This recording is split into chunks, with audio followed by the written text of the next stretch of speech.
We are live. We are live. We are live. I'm Dr. Frita. Welcome to Medical Monday, where we give you all of the latest hot health topics in the headlines. Today, as usual, we will not disappoint because we have a lot of hot health topics. We'll start off with my favorite little game, myth versus fact, because the Real Housewives of Atlanta star and alum, Dwight Eubanks, shared that he has been diagnosed with stage 4 prostate cancer. And so we'll take this time to talk about some myths versus facts when it comes to prostate cancer. So make sure you get ready because, yes, this is live. You can ask me questions, but I'm asking you questions as well. And then we'll get into our weekly dose where I give you a fresh take on health in the headlines that you simply can't get anywhere else. We'll open up by talking about the Dance Moms reality star, Miss Abby Lee, because she shares that after a surgical procedure, the surgeons left items in her body. Yes, she went for a surgery, trusted physicians, and they actually left items in her body. And when she was complaining about symptoms, she feels like she was dismissed and ignored. So she's suing them. But what we'll do is we'll talk about what it means to have retained surgical items. We'll talk about the ones that are most common and really what you can do to protect yourself during surgical situations. Next, we'll talk about a brain-eating amoeba that caused a Texas woman to pass away. This is not a show of a joke. This is not a horror movie. This really happens. There is a such thing as brain-eating amoeba. It happens every year, and most people pass away who have brain-eating amoebae. So we'll talk about them, how to prevent them, where they are located, the signs, the symptoms, and what you can do. And then we'll talk about Sinbad. You know Sinbad, the actor, the comedian. Well, he is a stroke survivor, and guess what? He's back in the acting game after having suffered with a stroke. And so we'll talk about strokes, the types of strokes, who's at risk for strokes, and how to prevent them. And then, of course, we will have our 5-minute health check where I'll just do a rundown of some recalls and some of the really latest top things that are going on in the news that you need to know. And of course, you'll be able to interact with me. We'll ask questions. This is live. It's Medical Monday. I'm Dr. Frita. Let's get this thing started.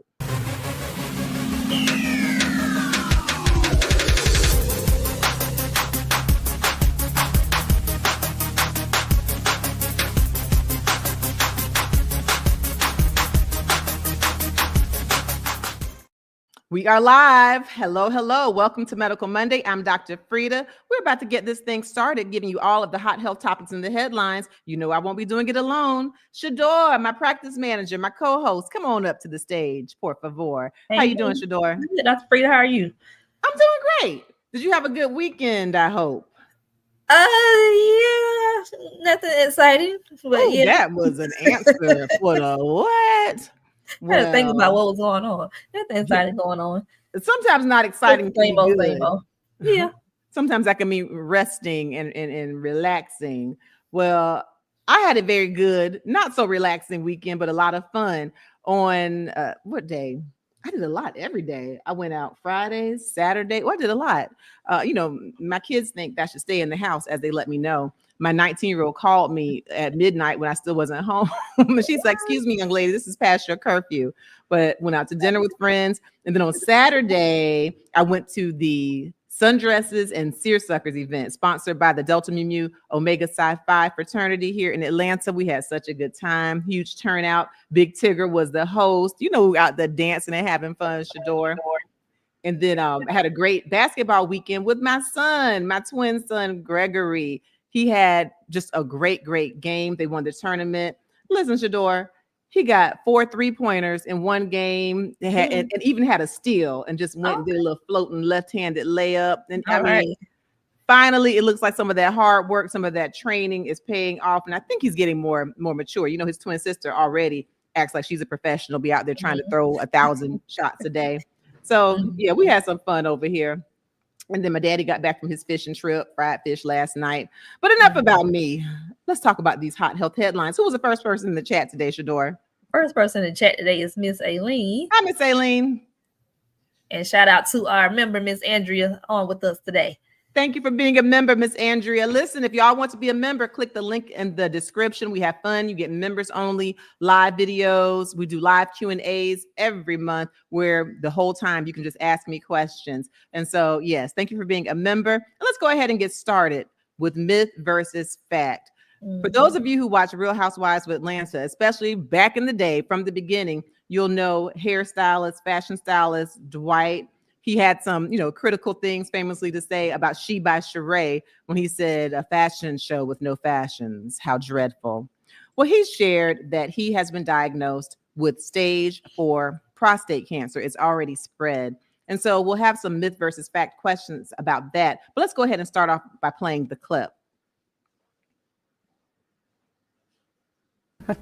We turn now to a more personal and emotional story. Former Real Housewives of Atlanta friend Dwight Eubanks is speaking about his battle with stage 4 prostate cancer. The celebrity stylist says that the diagnosis was shocking, but he is now using his platform to raise awareness.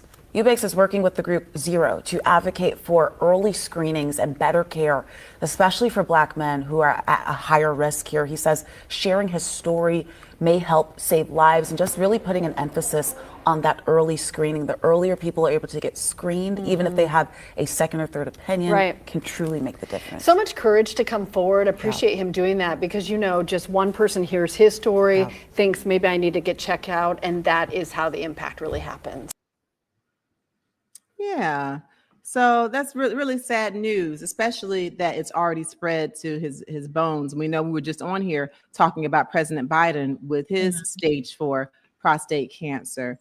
And something to remember about prostate cancer is that if it is detected early on before it has spread, then the survival rate is actually quite high. And so it's that screening and early detection that are very important. But let's go ahead and get started with myth versus fact. Hello to everyone in the chat, everyone here on YouTube, on IG, on Facebook, and of course to my replay crew. Let's go ahead and do these myth versus fact questions. All right. Statement 1, having a vasectomy significantly increases your long-term risk of developing prostate cancer. All right.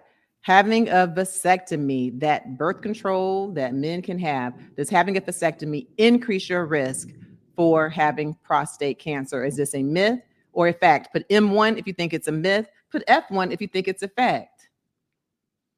I'm going to trip y'all up today. I'm pretty sure of it.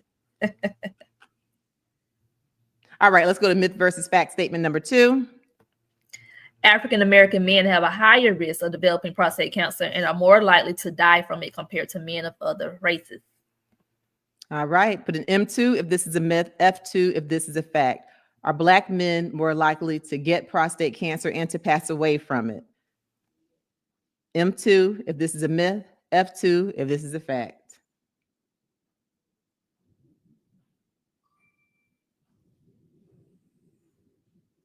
All right, and we got one more today, myth versus fact. Let's go. Yes. If your PSA or prostate-specific antigen test is high, you definitely have prostate cancer. All right. So we know that PSA, prostate-specific antigen, is a screening tool for prostate cancer. And so the statement is, if your PSA is high, you definitely have prostate cancer. Put an M3 if this is a myth, an F3, hey, this is a fact.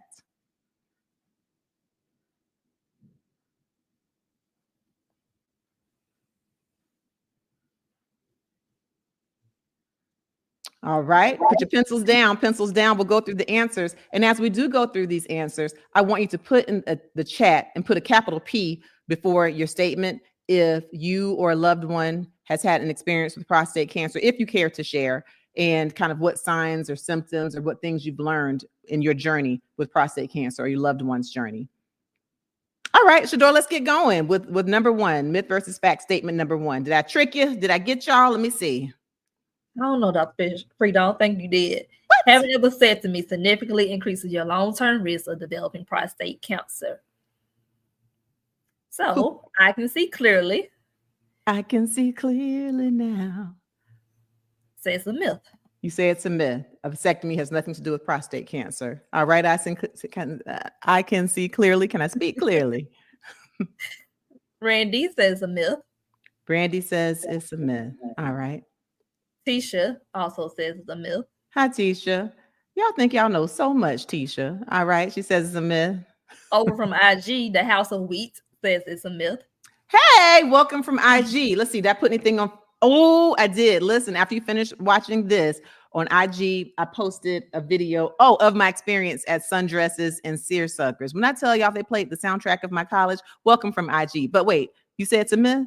So it's a myth. And we do have All right. one person saying it's a fact here, Dr. Frita, that's chiming in Okay. from IG as well. This is Dunville, says it is a fact. Donville? Yes. Okay. All right. So you say it's a fact. So you stand alone in saying it's a fact that if you have a vasectomy, it significantly increases your risk for prostate cancer. All right. We ready for the answer? We are. This is a myth. It's a myth. Having a vasectomy does not increase your risk for prostate cancer. But listen, Donville from IG, let me tell you, if you go back and you look at some old studies and some old reports, then there was a time where some scientists thought or found some correlation between vasectomy and prostate cancer. They might have found some correlations in studies, but there's no cause and effect. So Donville probably comes from a time where you remember it being on the news that there was some speculation. And that's why I asked this. So there was a time when they thought that there might be some correlation. But now there have been so many clinical trials and so many people who've been followed with prostate cancer who've had vasectomies. And so now we can definitively say that there's no increased risk for prostate cancer if you have a vasectomy. And this is supported by really large reputable groups, including the Harvard Medical Publishing Company. So no, there's no risk for getting prostate cancer that's based on a vasectomy. But yeah, I was trying to trip y'all up because there used to be a question about that. So I know, like Donville, why you said fact, because we used to think that it was, but it's a myth. So for all of you men, if you are talking about your partners, your wives having birth control or having her go out and get a tubal ligation, do understand that you also can have a vasectomy very safely and have some great birth control. That's great for equality of the genders. Men, you can get birth control too, vasectomy. Yes. Yes. All right, myth versus fact statement number 2. Yes. That statement again, African-American men have a higher risk of developing prostate cancer and are more likely to die from it compared to men of other races. Now, if that's the case, y'all know I get on here week by week, and Black people have a higher risk of passing away from breast cancer. Black people have a higher risk of living with obesity. Black people have a higher risk of going on. I mean, come on. So let's see if this is true as well. All right, who do we have? What were our answers? Who participated? All right, from IG, we have Unspoken. Hi, Unspoken. What did you speak today? Unspoken says it's a fact. Oh, Unspoken. That Black men have a higher risk of getting it and of passing away. All right, Unspoken. We'll see if you're speaking the truth on this one. Tasha says a fact. Hi, Tasha. A fact. All right, Tasha. May from Facebook. Hello. Hi, welcome from Facebook. Hi, May. May says a myth. A myth. So you don't think that Black men have a higher risk of getting prostate cancer and of dying from prostate cancer. All right. H. Jones says it's a fact. H. Jones says it's a fact. And Lucy says a fact. Hi, Lucy. You say it's a fact. All right. It is with a heavy heart that I report it is a fact. It is a fact, and we don't know exactly why, but Black men do have a higher rate of getting prostate cancer, being diagnosed with prostate cancer. Black men tend to be diagnosed with more aggressive forms of prostate cancer at younger ages, and Black men are twice as likely to pass away from prostate cancer when compared with other ethnic groups. It's true. And of course, we need more research, we need more studies, but what we do know is that if we get screened, if our Black men get screened, then we're able to pick it up early in many cases. And if you pick it up early, then it's less likely to spread, you're less likely to pass away. The 5-year survival rate for prostate cancer that's detected early before it spreads is quite high. And so for Dwight Eubanks of RHOA to be diagnosed at stage 4, really saddens me. And I do want to see if anyone has any experiences they want to share before we move to the next topic with prostate cancer. I will share, and I want you to take this, please, and share it with your loved ones. And as you come in, please go ahead and give us a like, a subscribe, a follow, because we give evidence-based information here every Monday on Medical Monday. So I'm about to give you advice on what the American Cancer Society recommends for prostate cancer screening. This is very important. And for those of you who are new to Medical Mondays or new to watching me, I am Dr. Frita. I'm an MD. I'm a medical doctor. I have been board certified in many things. I'm a board certified nephrologist, meaning I'm a board certified kidney doctor and high blood pressure doctor. I have also been board certified in internal medicine, pediatrics. I've been board certified in obesity medicine. I got my training at Meharry Medical College and HBCU, graduated from Florida State, trained at Georgetown University Hospital, trained at Emory University School of Medicine. I've done a lot of training. I do a lot of reading. I read every single day when it comes to scientific articles. And more importantly, I love to share what I read. And so if you want to know a little bit or a lot of bit of what I know, please make sure you join us right here on YouTube. I'm very proud to say that we have over 868,000 subscribers, over 868,000 subscribers. So we're slowly marching to see if we can get to that 900,000 mark. So I'm going to go ahead and share some of the things here, but I'm trying to see. It looks like I've lost my co-host. Let's see. So hopefully she'll pop back on the screen in a little bit. I know it's storming, and so hopefully that hasn't affected things too much. But let me do this. Let me just ask y'all in the chat just to make sure y'all see me. If you see me, please give me some eyeballs in the chat. If you're able to see me, please give me some eyeballs in the chat.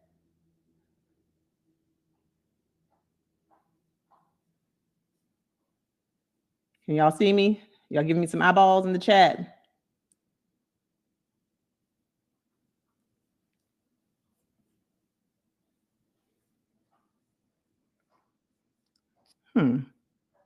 All right, so hopefully our co-host will come back pretty soon. All right, so prostate cancer. And give me just a second.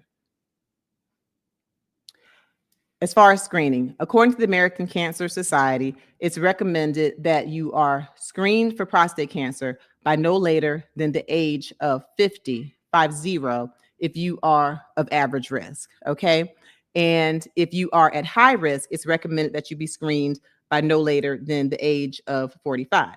So what is high risk? High risk is if you have at least one first-degree relative who has been diagnosed with prostate cancer at an age younger than 65, okay? And by first-degree relative, I mean a brother or a father, someone who's just 1 degree separation. So if you have a first-degree relative who's been diagnosed with prostate cancer at younger than the age of 65, then you are considered to be at high risk. Guess who else is at high risk? All Black men. So whether you have a family history that you know of or not, if you are a Black man, then you are considered to be at high risk. And so, yes, then by the age of 45, it's recommended that you be screened. All right, let me see. Let me ask to get some more eyeballs in the chat. If you're able to hear me, give me some more eyeballs in the chat, please.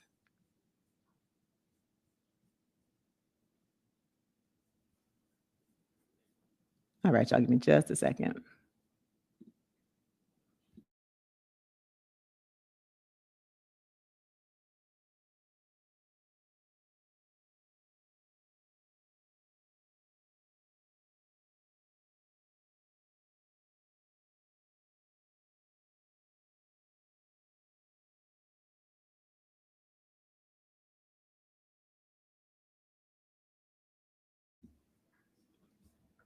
All right, I'm back. All right, so yes, so by the age of 45, if you are a Black man or if you're a man at high risk. And then if you are at an even higher risk than that, then it is recommended that you be screened by the age of 40. So an even higher risk is if you have more than one relative, more than one first-degree relative who's been diagnosed with prostate cancer at an age younger than 65. So you might have a father and a brother, or you might have 2 brothers who have been diagnosed. If that's the case, then it's recommended that you go ahead and that you get screened or have the discussion as far as being screened with your primary care doctor or even with your urologist, okay? And so let's see here. So it looks like the storm has our co-host. So let me just see some of the comments that y'all have here in the chat. Let's see, what do we have? What do we have?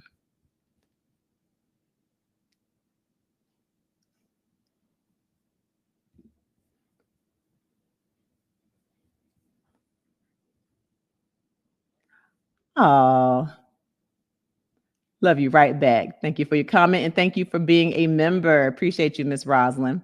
All right. Oh, look, Shador, you're back. Let's see. I don't hear you just yet. Sorry about you guys. Yeah, I know it's storming where I am. I don't know if you have the same kind of stuff. It storms this way and the internet is fine. Weather's perfect, beautiful skies, and then I fall off. So my apologies. Well, you back on time. You back on time. So I was just talking about the when to get screened if you have prostate cancer. And so we still have myth versus fact number 3 to do. And then if anyone made any comments about prostate cancer and experiences they want to share, they can go ahead and do that before we move on. All right, let's do myth versus fact number 3. All right, let me pull that back up. All right. To repeat that statement, if your PSA or prostate specific antigen test is high, you definitely have prostate cancer. All right. Who said it was a myth? Who said it was a fact? Katrina says a myth.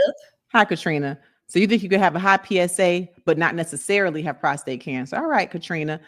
Oh my goodness. Listen, when I think of the name Katrina, I think of strength and I think of someone who's not to be played with because, oh my goodness. Yeah, I was pregnant with Amara during Hurricane Katrina, and I was working at Grady Hospital here in Atlanta doing my kidney training at Emory, and we took care of Katrina victims who needed to be flighted to Atlanta in order to get dialysis. I declare, I feel like that's the smartest I've ever been in my life, having to learn how to do so many things, multitask, and still try to keep my emotions down from dealing with people, who were living in that tragedy. So every time I hear Katrina, it's bittersweet, but I think about strength. I think about resilience of all of my patients and families. So I do love your name. All right. So, look, now what'd you say, Katrina? You think this is a fact? It's a myth. It's a myth. Katrina, you think it's a myth? Just because you have a high PSA, you don't necessarily have prostate cancer. All right. Thank you for joining us, Miss Katrina. Marina agrees that it's a myth as well. Marina says it's a myth. All right. I remember Miss Rosalind. Hi, Miss Rosalind. Says it is. I don't know why I do her answer. She says a myth. A myth. All right. And again, thank you for being a member, Miss Rosalind. All right. And then Jetty says it is a fact. Jetty says it's a fact. She thinks that if you have a PSA, that's a definite that you have prostate cancer. Hi, Miss Jetty. Miss Jackson, if you're nasty. And Latasha says a myth. Latasha says it's a myth. All right. Drum roll, drum roll, drum roll. It is a myth. Just because you have a high PSA, that does not necessarily mean that you have prostate cancer. It does not necessarily mean that you have prostate cancer. So here's the trick. PSA or prostate specific antigen, it is a screening tool for prostate cancer. And if it's elevated, it could mean you have prostate cancer. But there are other benign conditions, non-cancerous conditions that can also cause you to have a high PSA. For example, just having a big prostate, BPH, can lead, like benign prostatic hyperplasia can lead to having a high PSA. Also, if you have inflammation or infection in the prostate, prostatitis, you can have inflammation with no cancer and have an elevated PSA. The key is being screened after you consult with your doctor. And then there are ways to determine, okay, is it just a big prostate? Is it an infection? Or is it likely prostate cancer? There are further screening tools. So beyond the PSA, there's imaging, okay, like prostate MRIs, and those are pretty sensitive in detecting nodules or prostate cancer. There's also a screening tool called the DRE, digital rectal exam. It is what you think. I used to do them when I was in my training, and I would, at Georgetown, at Meharry, during my training, when I was doing my internal medicine, where literally with the gloved hand, we insert a finger, okay, a digit, as in digital, a digit, digital rectal exam, and the prostate is right there, right on the other side of the rectum, and you can feel if there are bumps or nodules. The thing is, if there's a nodule that's deep or a nodule that's really small, then there's kind of some questionable sensitivity. Just how much cancer will a digital rectal exam miss? And that's why the USPS, the United States Preventive Task Force, actually does not recommend DRE. So have the conversation with your doctor, but definitely doing the PSA and prostate MRIs are some things that can pick up prostate cancer and distinguish it from just inflammation. Okay, or just a big prostate. Mhm. All right. So thank Some y'all people for did share Dr. participating. Frita. Oh, you shared some stories? Okay, let's do a couple of those before we move on. Ms. VE, hello. Hi, Ms. VE. She says, my dad and a brother were diagnosed with prostate cancer. Oh, I'm sorry to hear that. I'm sorry to hear that. So your dad is a first degree relative to you. Your brother is a first degree relative to you. And so a man or someone who was born a man or born with a prostate who had a father and a brother would be considered to be at very high risk and to be screened no later than the age of 40, or have the discussion of being screened no later than the age of 40. I pray they're doing well, Ms. VE. I can see clearly. Says, I have a family member who's diagnosed with prostate cancer. Early detection with symptoms, had radiation and seed implants, doing well after 2 years. Thank you. Very good. I can see clearly. And see, when we talk about these things, usually what comes to the news is kind of the bad news or the prostate cancer that's already spread. But there are many people who get picked up early, such as your relative, where they can get the radiation seeds, which takes me into some of the treatments. We'll talk about some of the treatments. So I'm glad your loved one is doing well. All right. And then Miss Margaret, she said, what are the symptoms of prostate cancer? Concerned about my husband. Oh, very good. So here's the thing. Who's this now? Margaret. Hi, Miss Margaret. The key is, Miss Margaret, early on, there are typically no symptoms. So it's important that your husband go ahead and get screened, assuming that he's over the age of 40, 45, or 50, depending on the age group. And if he's a Black man, if he's 45 or older, definitely he should be screened. So early on, there are no symptoms. But as it progresses, symptoms may include hematuria or blood in the urine. It can also include blood in the sperm. Okay, yes, that can be a symptom of prostate cancer. Difficulty with urinating, like if you go to urinate, men, and the stream is weak, okay, not having a stronger stream, that could be a sign of prostate cancer. Also having some incontinence or some bladder dysfunction. As things progress, especially if they spread, okay, if the prostate cancer spreads, you can get bone pain, certainly you can get pelvic pain. You can have unintentional weight loss as well. And so these are some of the symptoms of prostate cancer. But again, I stress early on, there are no symptoms. So make sure you stay ahead of the game and get screened.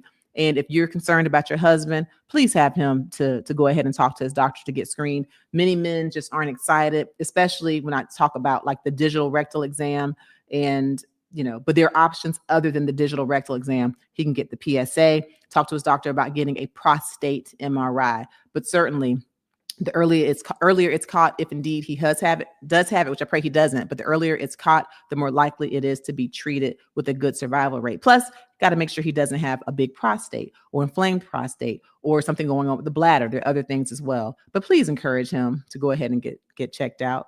Thank you for sharing, Ms. Margaret. Absolutely. And thank you for repeating the test names. Dr. Frita, Unspoken from IG, said she has 2 sons, 48 and 40, and was asking what the test that you recommended. So very good. Hi, Unspoken. So yes, the PSA, and then from there, depending on what the level is, then they will have that discussion. The doctor will tell them where to go. And a lot of our young men, 40, 45, they just feel invincible. And I know because I have some of my family who just won't get tested, family history or not, high risk or not. And so please just encourage them to at least get the PSA. And again, prostate MRI, I've had very good success with patients who've been screened with that, but have the discussion with the primary care doctor or the urologist. At very least, just encourage them to get the blood test, PSA. Just start there.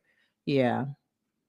But but there's other things. So there's PSA, there's prostate ultrasound, there's prostate MRI, and there's imaging like that. But there's a kind of a full array of tests that can be done. So they need to have the discussion. PSA is a start, though. Prostate specific antigen. Thank you, Dr. Frita. All right. Well, thank y'all. And let's please go ahead and that statistic on the Black men is true. Twice as likely to pass away from prostate cancer. So of course I enjoy being on here doing Medical Mondays, but for any of you who still have more questions and you want to have a one-on-one discussion with me, I do offer a telehealth service where I can talk to you from anywhere in the world. We do a full history. You give me information, labs. I make recommendations. I give first opinions. I give second opinions, but that's a way to have a more in-depth one-on-one conversation with me instead of in front of everyone. HIP is in effect when we're one-on-one. All right, but click the link in the description or visit drfrita.com. All right, go ahead and give us a like as we get into this next one, because guess what? we're about to talk about someone who had some retained surgical items. Yes, she went to surgery and the doctors actually left things in her body that weren't supposed to be there, and she had symptoms and she was sick afterwards.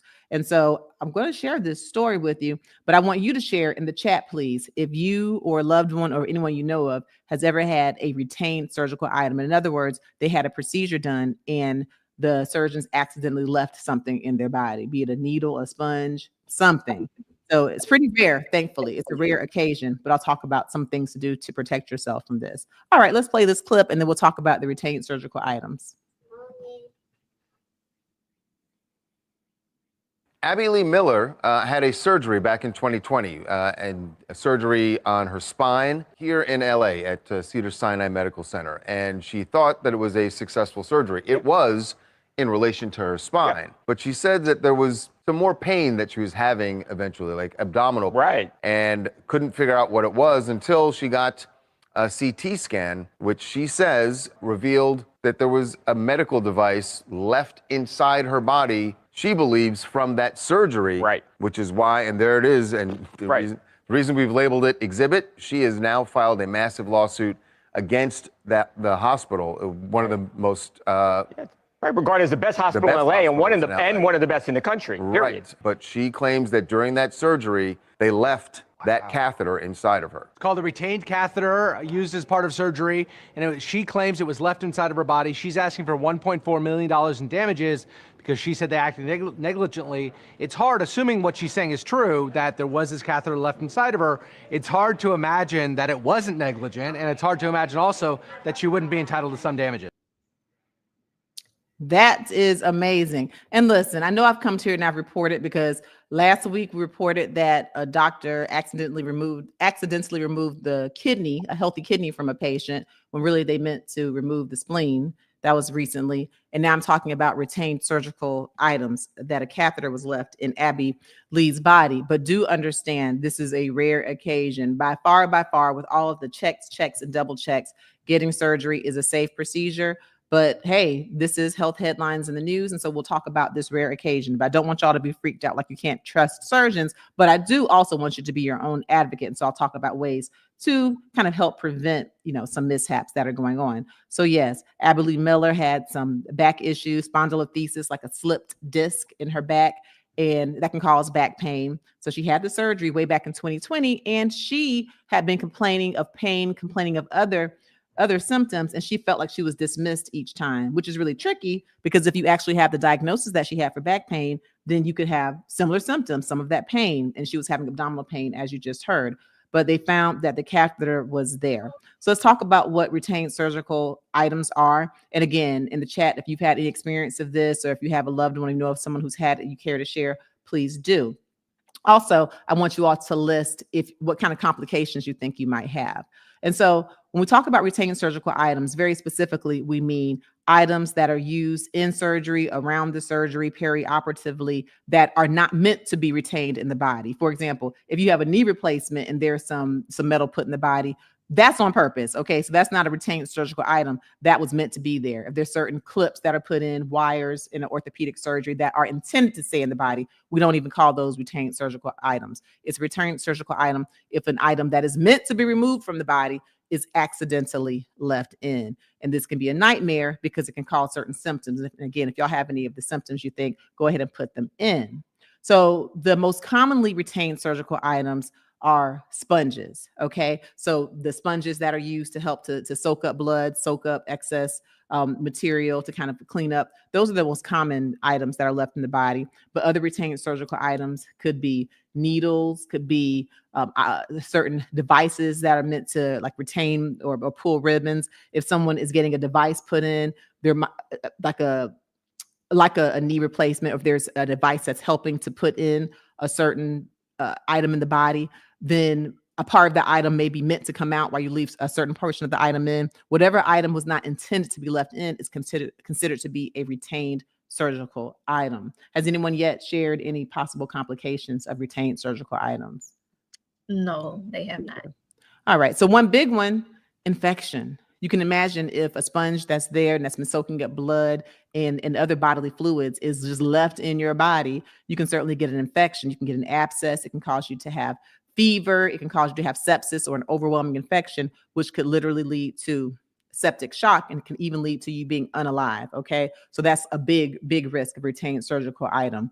You can also have obstruction or blockage. If retained surgical item is causing scarring that causes your bowel or your intestines to close up or be blocked, it can lead to a small bowel obstruction. And again, it could be fatal. And so it's a very big deal. And it just reminds us that when you have a complaint like she did, and this is a rich woman, this is a good rich woman from a reality star from Dance Moms. She was complaining, but again, she felt dismissed.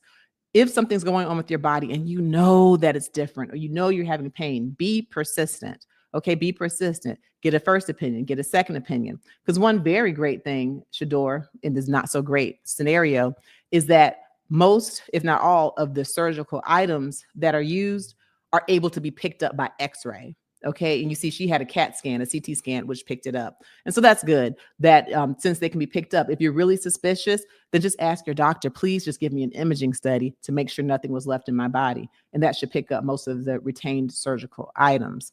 So in her case, I don't know, other than her having the abdominal pain, I don't know if she had infection. I don't know the details of the case, but definitely she felt like she was not heard. She felt like there was negligence. And so when you go in to see your doctors, again, this is a unicorn. This is very rare, but there are certain things that your doctor and the surgical team should be doing with you that they normally do. But if they don't, please write these things down or share them with loved ones who are going in for surgical procedure. First off, make sure that your name is a name that's on the chart and the procedure that's being done is your procedure when the doctors or the surgical team, when they come in, because usually you'll see your nurse, the operative nurse there, the anesthesiologist, they'll come by. And if they don't volunteer to say, hey, are you Jane Doe? Are you having a right knee replacement? Is it the right knee? Is that right knee the one that's marked? If they don't volunteer those things to you, volunteer to them. Say, hi, I just want to be careful. Can you verify that the name and the procedure that you have on your paperwork matches me? And they'll be like, sure. And so make sure it's you, proper identification, and that the proper body part, the side of your body and the body part is on the paper. The other thing to do is take a loved one with you. Okay, take a friend, take a spouse, take a sibling, take a mama, take a daughter, take someone with you, because you might be having a little stress or anxiety. Plus, they will be putting you under anesthesia, I hope, when you have a surgery. So make sure there's someone else who's there, so that if you don't do those things, you've given them a checklist to make sure that they do those things. Okay. And then you want to make sure you ask very clearly for them to talk to you about the procedure. And then afterwards, ask how the procedure went. Yes, you might be groggy after anesthesia. So have your loved one to ask. And very importantly, get a hold of your discharge paperwork, read it, and make sure that it's accurate. So in the case of the lady who had her kidney taken out and not the spleen, had she read her discharge paperwork, she would have seen patient's left kidney was removed, and that would have let her know right there that was an issue. Okay, now you're not going to be awake during the surgery. Well, unless there's some kind of a local block, that's another story. But you're not going to be awake typically during a surgery. So no, you can't control everything. But at least if you become somewhat of a squeaky wheel, letting the doctors and the team know that you care and you know what the proper procedure is, then they will be careful. Okay, some risks for having retained surgical items or RSIs are if a hospital doesn't do counts. And like I know, like my father is a retired general and peripheral vascular surgeon. He's actually here. He just had a fishing trip. But he, when I used to shadow him for surgeries, it seems kind of like, oh my gosh, y'all have counted 50 times, but they are very deliberate when they count. Okay. And so when that surgery is over, if that count is not right, you want to talk about some people scrambling, they're looking everywhere. And and a lot of times it'll already be on the tray or whatever, but they count, and recount just to make sure that what happened to Miss Abby Lee doesn't happen. And so it's a very, very methodical and important procedure. And now hearing the story like this, I understand why they count, and so on, to make sure that nothing is left behind. It is very serious. In this hospital, it's one of the top hospitals, if not the top hospitals in LA, where she had her surgery done. And yeah, if she is correct, which, hey, we just saw the evidence that the catheter was there, then this is a problem. This is a problem. All right. Well, if no one has any comments, then we'll move on to the next story. No comments. No comments. All right, listen. And if y'all think about something or come back, y'all can certainly talk about your RSIs or retained surgical items. But that's good that there are no comments. That means that this is not something that's common that you all are seeing. So again, I don't want you freaked out. I always do, however, want you to be an advocate. All right, Shador, it's summertime. Mm-hmm. It's warm. People are going to different beaches, ponds, lakes. They are swimming. Still, we have a lot of pollen. So people are also trying to make sure they get rid of their allergy symptoms. They're doing neti pots and they're doing all kinds of irrigation of their sinuses. True? Mm-hmm. True. Well, this next patient is someone who was irrigating her sinuses with some tap water. And from that tap water, she developed a brain-eating amoeba and she passed away. Let's play this clip and then I'll talk to you about the brain-eating amoeba, Naegleria fowleri. This is a public service announcement. Please share this information widely. The CDC recently reported that a previously healthy 71-year-old woman had passed away from a brain-eating amoeba that she had contracted while rinsing her sinuses using tap water at an RV campground. The condition is called primary amoebic meningoencephalitis. The pathogen is called Naegleria fowleri, and this can cause an infection because in tap water, that amoeba could be there. And when you rinse your sinuses, whether it's due to a cold, sinus issues, or allergies, it can seed into your brain, cause severe inflammation that is pretty much universally fatal. In order to prevent something like this from happening again, you use any of these types of devices, make sure you're using only distilled water, sterilized water, or tap water that was previously boiled and then cooled down. Because even though this is a rare risk, it is a real risk that people do die from. And we want to make sure that we share this information with as many people as possible so we can prevent tragedies like this from happening again. All right. True statements. And, I really want to share this story because when you hear things on the TikTok about brain eating amoeba, it sounds like it might be made up or like it might be some huge exaggeration, but it's not. Naegleria fowleri really is one of these single organism. Let's show a picture of what it looks like. That's what it looks like microscopically. It is a single-celled organism, an amoeba. And it can get into the brain, cause encephalitis, cause the PAM that he discussed, the primary amoebic meningoencephalitis, and it can cause you to pass away. And when I say it can cause you to pass away, in over 97% of the cases, the patient doesn't make it. They pass away. And so the heavy focus needs to be on prevention. And let me know in the chat if hearing this story, do you find this to be frightening or you find it to be it's rare? It just might not happen to me. And I'm going to go ahead and I'm going to share with you some of the risks or where it can be found. And let me know afterwards if what I share is really going to change how you move this summer, or if you're just like, child, got to go with something and it's not going to bother you. Okay. So the risks, where is it found? It's really found in fresh water. Okay. In warm, fresh water. And so for people who like to go to lakes, to ponds and swim, fish, move about, you can get it that way. It's really, you're at the high risk of it being out and really prominent is when it's very, very hot, because that's when ponds and lakes tend to be more shallow. And so if this amoeba is at the bottom of the lake and you're out and you're moving and you're shuffling and you're stirring it up, then you'll be more likely to swim and breathe it up your nose, where it can go from your nose into your brain. The other thing, again, in tap water, many of us have already been exposed to this amoeba. The key is if you drink the water, you're not going to get the brain eating infection. It's only if it goes up your nose into the brain. And I'll show you how that works. And so again, if you are going to be irrigating your nose to try to get pollen out, make sure you use distilled water or sterile water, or boil your water for at least 1 minute. And if you're at a high elevation, so 6,500 feet up or more, if you're at a high elevation, boil that water for at least 3 minutes. And of course, let it cool before you put it in your nose. So these are some ways to prevent it. Other ways is, I'm not really going swimming in any warm, fresh water, but if you really want to swim, get nose clips or hold your nose to prevent from breathing it up your nose. I say don't put your head down the water in fresh water when it's warm. That's a great way to prevent it. But if you are going swimming, plug your nose. It can also be in very rare situations in pools. Now, chlorine should take this Naegleria fowleri out. But if someone doesn't have a properly chlorinated pool, then in very rare cases, you can get it. We have about 10 cases a year. That's not too many cases, but almost all pass away when they get it. Over 97% of the people who get this brain-eating amoeba will pass away. And so it's something to be aware of. If you're someone who, does irrigate your nose, please, again, use the distilled water, use the sterile water, or if you have a filter, make sure that the pores are no bigger than 1 micron. Okay, make sure it's a really tiny, proper filter if you used filtered water. So that's good as well. Filtered water with a tiny, tiny pore.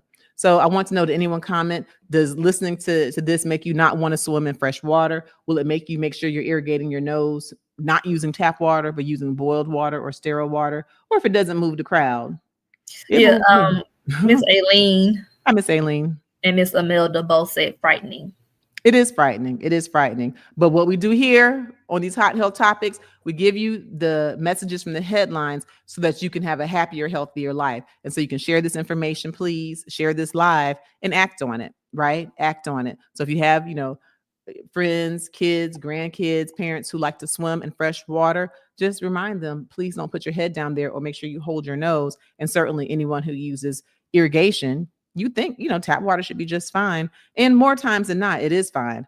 But go ahead and use the proper water as I've described it. All right, y'all, please go ahead and give us a like and a follow or a subscribe. We're here giving evidence-based information. Again, I'm already excited because we have over 868,000 subscribers on YouTube. Help us go ahead and march to 900,000. And then to 1 million. And I appreciate everyone over on IG watching us. We have over 50K over there. Very proud of that. 50K organic followers. I appreciate y'all. And listen, I have different information on the different social media platforms. So follow me on all social media platforms at Dr.Frita. On Facebook, we're over 50K over there as well. I appreciate y'all for your support. All right. Well, let's move on to the next story, shall we? Yes. Shall we? Put an S in the chat if you are familiar with Sinbad. Put an S in the chat if you're familiar with the actor and comedian Sinbad. Shador, I've seen Sinbad before. Oh, I believe it. Oh gosh, we were in Jack and Jill growing up. And the thing about Sinbad, he used to be a very safe bet for people to have to perform in front of children because he doesn't use profanity. He's not vulgar. He is a clean comic, which is a rare find. And so we know that he's had all kinds of shows. He's an actor. He's a comedian. But what you may not have known is that he had a stroke, okay, a cerebrovascular accident. But now he is healing from that stroke and he is back in action and he is picking up his acting career. Let's play that clip, please. All right.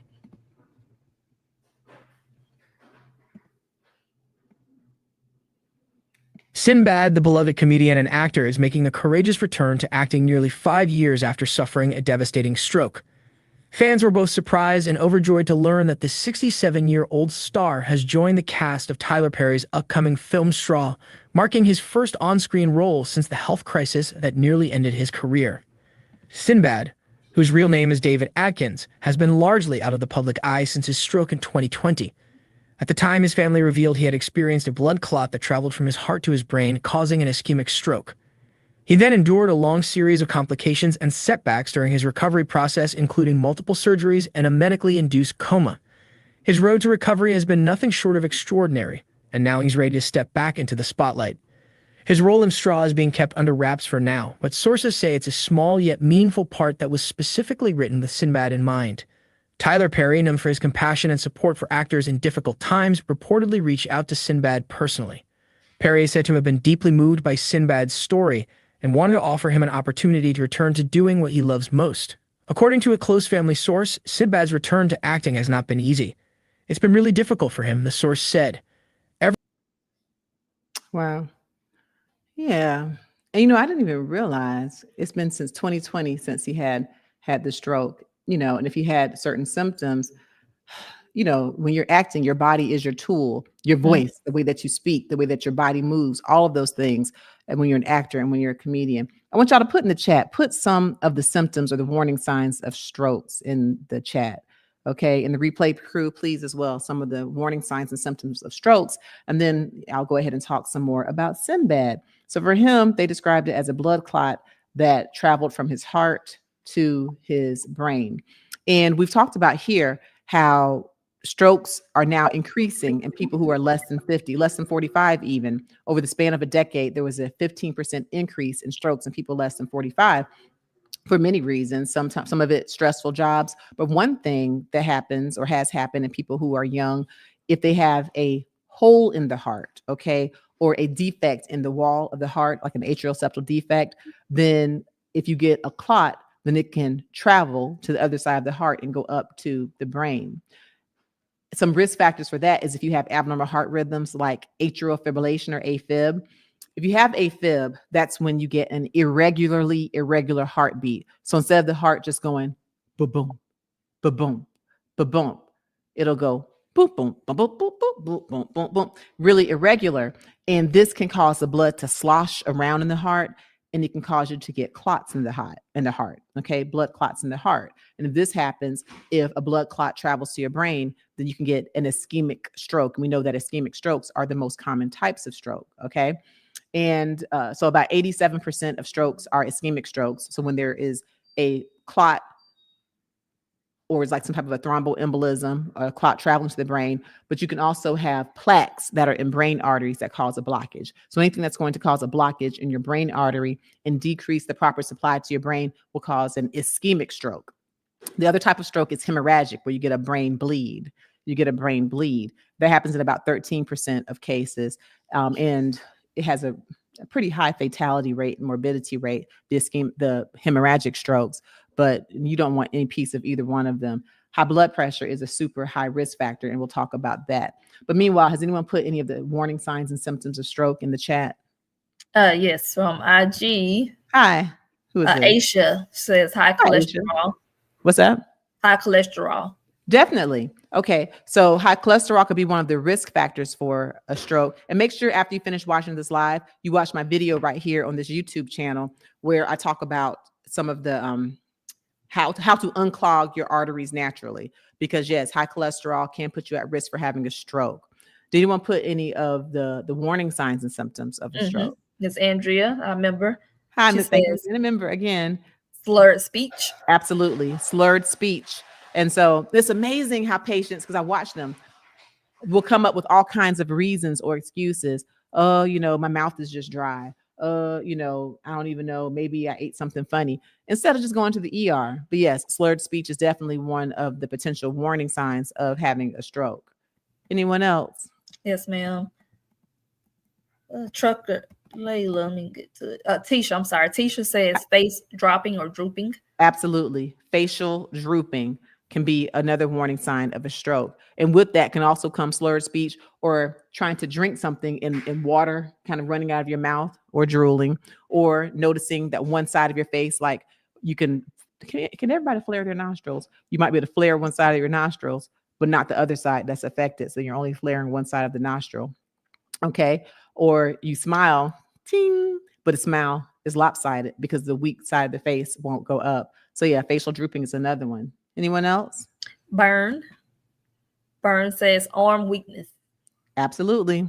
Arm weakness, arm or leg weakness, just weakness on that side of the body. Yes, that can be another big warning symptom. All right, y'all doing all right. Hello there, midheads. All y'all come to the front of the room. Jason chimed in. Hi, Jason. Hi, Jason. Jason says hemiplegia. Hemiplegia, okay? So having weakness or paralysis on one side of the body, half. So just half of the body. So if you have a stroke that affects the right side of your brain, like the motor portion of your brain, then it will cause weakness on the other half of the body, like the left side of the body, left arm or left leg weakness. Very good, Jason. Hemiplegia. Yeah. And then Charlene. Hello, Charlene. Hi, Charlene. Says, vision changes and facial changes, numbness to the body on the side that stroke happens. You're absolutely correct. So the vision changes for sure. You can get the blurry vision. Yes, you can get the numbness on the side of the body, numbness or weakness, right? Or tingling or like paresthesias, all of those things. Very good. And so what you should remember is be fast. Be fast. BE space FAST. So if you get B, blurry vision, okay. B is for balance. If you get balance problems, okay, not able to walk well, things of that nature, not being able to, keep your body in proper balance. So B, balance issues. E is for eye problems like blurry vision. F for facial drooping or facial weakness. A for arm or leg weakness. S for slurred speech. Then T, it's time to call 911. So be fast, okay? And please don't allow loved ones or yourself to kind of make excuses for what the symptoms are. Just go ahead and call 911. If it's not a stroke, then wonderful, thank the Lord. But you don't want to miss a stroke because time is brain, okay? And for every minute that you wait before making a decision, then you're losing billions of brain cells. All right. And again, this is not just an old person's problem because people who are less than 45 have had an increase in the amount of strokes by 15% over the span of a decade. Okay. All right. So we certainly wish Sinbad well. Remember, a major risk factor. So we already had someone to mention high cholesterol. High blood pressure is another major risk factor for strokes. And I have a book, Under Pressure, A Guide to Controlling High Blood Pressure, where I talk about how to manage blood pressure, not just with medicines. And I am a high blood pressure specialist. I definitely do prescribe medicines, but also using food as medicine, exercise as medicine, slow, deep breathing as medicine, stress control as medicine, all of those things. So make sure that you click the link in the description or go to my one-stop shop, drfrita.com, to get your copy of Under Pressure, A Guide to Controlling High Blood Pressure. All right. So as we get ready to slide on out of here, Shador, let's just do a 5-minute health check, shall we? Yes, ma'am, we shall. Okay. Bring that back up. Let me reset here. All right. So we have massive egg recall after salmonella outbreak. Okay. So we've had the recalls after salmonella outbreak, but tomatoes, that's been another huge one. We've had cucumbers with salmonella. And so just remember to be looking at the news, to be following, because if what you are ordering, these nice, healthy, fresh vegetables or fresh foods have been recalled, people actually can pass away with salmonella. Yes, you can get the food poisoning and it leads to gastroenteritis, vomiting, which oftentimes is something that's a self-limited disease, but people actually can pass away from salmonella. So make sure you're paying attention to the news for the eggs, tomatoes, cucumbers. We've had major recalls. All right. Southern tomato recall hits highest FDA alert over salmonella fears. Ooh, salmonella. Yep. So same thing. All right. Organic doesn't mean safe. Beef E. coli scare hits Whole Foods shelves. Now that is a mess right there, because you do think if you're going to Whole Foods, if you're going to Sprouts, if you're going to these kinds of places that, all things are safe, fresh, healthy, but there was a ground beef recall at some Whole Foods of E. coli 0157H7. And that's the one that can cause the hemolytic uremic syndrome, where you can get bloody diarrhea. You can even get kidney failure. And you remember we've talked about here on this live where there was once a young girl who got this E. coli from McDonald's, from the slivered onions from McDonald's. It didn't originate at McDonald's. It originated from the slivered onion company, but still she got the E. coli. So make sure that you check out, if you're someone who eats ground beef, please keep an eye on the CDC reports on your local Whole Foods and find out if the ground beef that you purchased has E. coli. All right. Texas declares war on junk food. Warning labels on your snacks. Now, this is something that I actually do agree with, actually. We know that ultra processed foods can put you at high risk for living with obesity, for living with diabetes, having high blood pressure. And there are other countries, other continents that actually don't even allow the food into where they are, into their country, but we have it here. For example, some of the red dye that we had that previously was not banned, there were other European countries that absolutely didn't have it. And so now we have some places in the US who are actually going to put warning labels that pretty much say that this item is actually banned in other countries, just to let you know how serious it is. And I actually support it. You have the right to ruin your own life, but at least you should be warned by labels. So actually I agree with that. All right. That's all I have. Update or check. Okay. All right. Is that it for the updates? Yes, ma'am. All right, that sounds good. All right, we're going to go ahead and slide out of here. I thank you to everyone who joined us for this Medical Monday. Please remember to give us a like as you slide on out of the door. I appreciate you here on YouTube, on Instagram, on Facebook, on the replay crew, of course. And again, make sure you like, give us a share. That really does help us with the algorithm, and it helps to let people know that we're here giving evidence-based medicine. All right. Well, for those of you who aren't members, go ahead and click. And I will be sure to thank you for making Monday your healthiest day of the week. Thank you, Shador. You're welcome. Later, all.